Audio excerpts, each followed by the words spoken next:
So I'm here with Ivory, and this is more of a video you can put on in the background. So here's our candidates for Best Beginner Platformer. Really fun golf.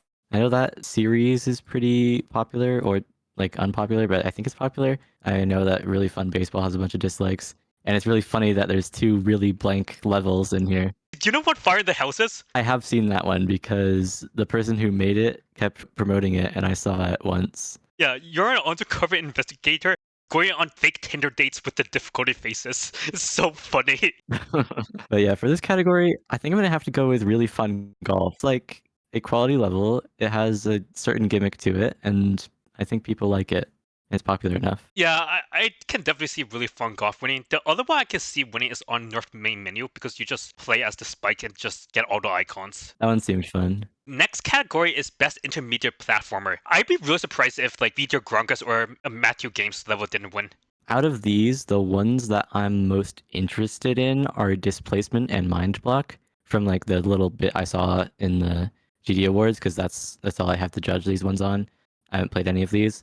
And I also know Polychrome has a really neat gimmick to it, but I think my prediction would probably be Feature Grongus. Yeah, the issue with those three you mentioned is that puzzle levels are kind of niche and like they don't always widely Yeah. appear to everyone. Oh yeah, Vito Gronkas has those cutscenes in the middle. It's like a death battle animation of players in the platformer community. It's really epic. Oh yeah, that's why Mr. Nexus showed up in the middle of the awards. I was so Yeah, confused. that is one of the best things ever. And also, like, there was this cutscene in Vito Grangas where someone uses a high-speed projectile launcher to unalive Newbot for some reason. That happens. What is happening in this level? I mean, high-speed projectile launchers are a great selling point to intermediate platformers, in my opinion. I don't know much about Matthew Games level because that was when I was on hiatus. It's like a boss fight level, like a really artsy one. Okay, yeah, it's the one Matthew Games levels. Also, I love Mind Block. Mind Block is such a cool level.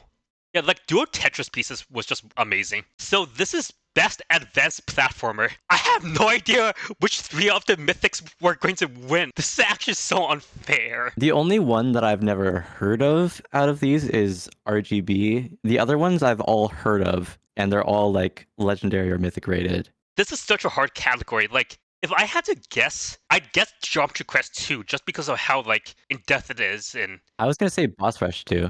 I think I'd put Geometry Quest 2 just right above Boss Rush 2. I was just gonna say I think Boss Rush 2 is like a pretty good candidate just because a lot of people don't play platformers who are voting on this, and they're gonna see like flashy boss level, and it's like it's a really long level too. I just know it's a long level with a bunch of boss fights, and that's gonna be like really drawing them to vote for it, in my opinion. I think it's gonna be really close between that, Geometry Quest 2, and Towerverse 2 though. I think it could be any one of them. Yeah, it can definitely be any one of those. So, Best Expert Platformer. So, I can see Arcturine or Dead God Cult winning. I feel like the first year appeals to more players, especially since Dead God Cult is a deck builder during the time Baltimore was out. I love Dead God Cult. I loved playing that level so much. It's like one of the most memorable experiences I've had in this game. But I think Scarlet Central beats it out, in my opinion. And I'm very biased because I play tested that level, but it is so cool. It's so fun. It's like one of the best decorated levels. Stiphen did an amazing job. I haven't seen Arcturine, but I don't really care. My prediction goes to Scarlet Central for this one. Controversial pick. I think my prediction will go to Arcturine. Yeah, that's probably the correct choice, but you got to throw something a bit risky in there. Scarlet Central, that's a great level. I can see it going far, especially because Stiphen got the best creator nomination as well. I can see that boosting this one's votes. That is a good point. Best Extreme Platformer. Yep, there's no way Dead of Night doesn't win, right? It's popular. Okay, here's my thing. I think it's gonna be really close. I think it's gonna be really close between Dead of Night and Labyrinth for first, because Labyrinth is mythic. That's kind of the end of the sentence, to be honest. It's a mythic level. They've kind of balanced each other out. So, Best Platformer Level Creator. I think Jay Shadow is going to win. Like, he's just been It's got to be Jay Shadow. farming mythics and legendaries.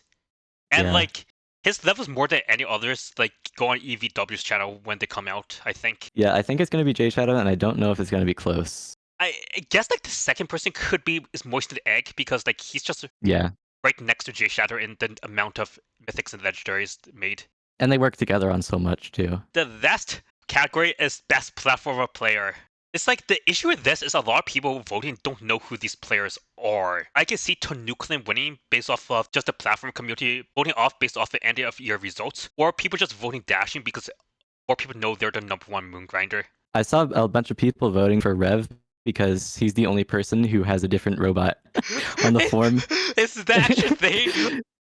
Yeah, I saw tons of people voting for Rev because of that. My prediction is different from my choice. I predict Tanuklin is going to win, but my choice would be G-Toast personally, because I think the reason I'd pick G-Toast is because she verified Delightful Climb in February. She verified it a year ago today, as of when we're recording this. That's crazy. It's so ahead of her time.